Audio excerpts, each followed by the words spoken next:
Il y a des questions de halakha qui sont souvent extrêmement délicates.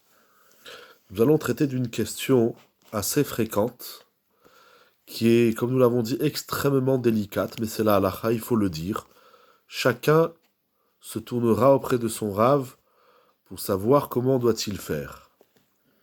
Lorsqu'on est invité chez une personne qui va nous servir à boire, à manger, mais nous savons que cette personne n'a pas fait la Tevilat Kelim. A-t-on le droit de manger chez cette personne? C'est une question qu'on rencontre beaucoup, comme c'est mentionné dans les livres de Halacha, à deux niveaux. Premier niveau, lorsqu'il y a un repas familial, et les parents, malheureusement, sont éloignés de la pratique, et n'ont pas fait la Tevila des Kelim. De même, des Baalé Teshuva, un enfant va faire Teshuva, il va aller étudier à la Yeshiva, Baruch Hashem, il va se renforcer dans la Torah et dans la pratique des mitzvot. Et voilà que lorsqu'il revient chez ses parents, pour les fêtes ou pour d'autres occasions, ses parents n'ont pas fait la Tevilat Kelim. Aura-t-il le droit de manger dans les ustensiles de ses parents? Cette question existe également chez certains rabbanim ou certains avrechi, on va dire certaines personnes qui font ce qu'on appelle du kirouv. C'est-à-dire qu'ils vont chez des gens, ils donnent des shiurim, ils font des conférences, mais voilà qu'on on sert à ces rabbanim des mets, des plats, des boissons, dans des ustensiles non tévilisés, c'est-à-dire qu'on n'a pas amené au mikvé. Dans toutes ces questions et d'autres similaires, la question est de savoir, c'est lorsqu'on est invité chez un ami qui n'a pas fait la Tevilat Kelim, peut-on consommer ou boire dans ces ustensiles? La question, encore une fois, est extrêmement délicate, puisque parfois, elle peut blesser les gens, surtout s'il s'agit des parents, elle peut mettre à porte-à-faux des enfants avec des parents, etc., etc. C'est extrêmement délicat. Je dis la halakha, et en fonction de chaque cas, chacun se tournera auprès de son rave, où il approfondira de façon plus pointue ce qu'il doit faire. Il faut demander conseil à des gdolim.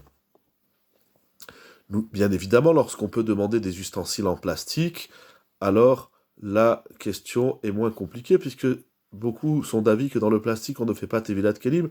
On reviendra sur cette question.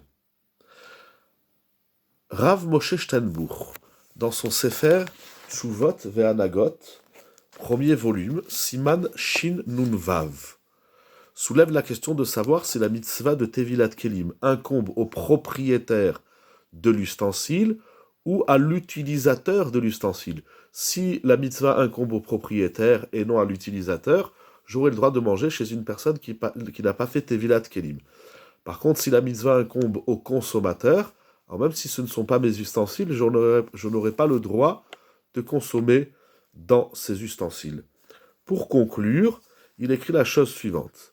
Sur des ustensiles en métal, donc des couverts, une casserole, une carafe en métal, etc., une bouilloire, etc., tout ce qui est en métal dans la cuisine, il dit on ne peut pas permettre, il n'y a aucune possibilité de permettre. Telle est également la conclusion de Rav Moshe Feinstein dans Igrot Moshe, Yoredea Chele Gimel Siman Chavbet, sur des ustensiles en métal. Pourquoi? Parce que les ustensiles en métal, pour de nombreux rishonim, c'est une mitzvah tassée de la Torah de les amener au mikvé. Par contre, Rav Moshe Steinbuch écrit que sur des ustensiles en verre, je vais vous lire ce qu'il écrit, il dit Beklis Chuchit Sheachiu Midrabanan, c'est-à-dire les ustensiles où l'obligation de Tevilat Kelim ne serait que Midrabanan, Nire Sheyesh Leakel Be'etat Tzorer, il semblerait qu'on peut user de permission dans des cas vraiment nécessaires. C'est la conclusion de Rav Moshe Steinbuch.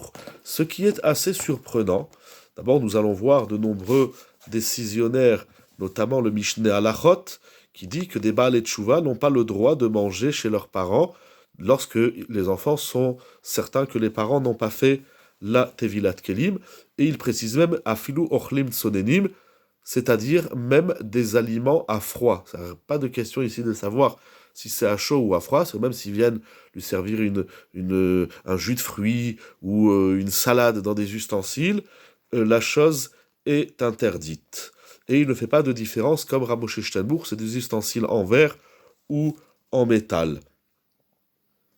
Alors ce qui est très intéressant, c'est que Rabbeinu Ovadia Yosef, dans son Sefer Yechavé Da'at, Chelek Dalet, 4e volume, Siman Mem Dalet, il dit que la majorité des Rishonim, des poskim, des décisionnaires, pensent que Tvilat Kelim c'est Midera Banan. Ce n'est que de loi rabbinique. En réalité, c'est une grande discussion. On a par exemple Rabbeinu Tam, on a le Eshkol, le Rashba, le Ra'a, le Isur Ve'eter, qui pensent que la Tevilat Kelim, à la base, c'est une mitzvah de la Torah.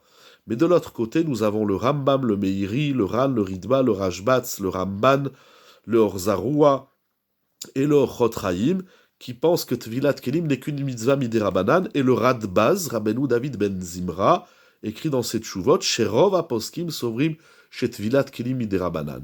Donc la majorité des décisionnaires pensent que le devoir de tremper des ustensiles au mikvé, c'est une loi rabbinique midérabanan. Et pourtant, et en vérité, la discussion serait sur des ustensiles en métal. Mais écrit Rav Ovadia Yosef, ce qui est clair, c'est qu'elle est zechouchi des ustensiles en verre, les choladeot, selon toutes les opinions, en chiyuv tvilatam et la midérabanan. Donc bien que Rav Ovadia Yosef écrive que la majorité des décisionnaires pensent que sur des ustensiles en métal, la tevilat kelim est un devoir seulement midérabanan, et sur le verre, d'après tout le monde, ce n'est que midérabanan, malgré tout, il écrit la chose suivante, je vais directement à sa conclusion. Celui qui est invité chez un ami, chez toute personne, et il sait qu'il n'a pas amené les ustensiles au mikvé, à sourd-l'eau, il lui sera interdit de manger et de boire dans ces ustensiles jusqu'à ce qu'il les a amenés au mikvé. Tant que les ustensiles n'ont pas été amenés au mikvé, donc Rav Ovadia Yosef n'a pas trouvé d'issue de permission. Face à Kadosh Baruch Hu, qu'il y ait la paix dans le clan Israël, que chacun apprenne bien de ses halachot et que tout le monde puisse les pratiquer de la façon la plus correcte.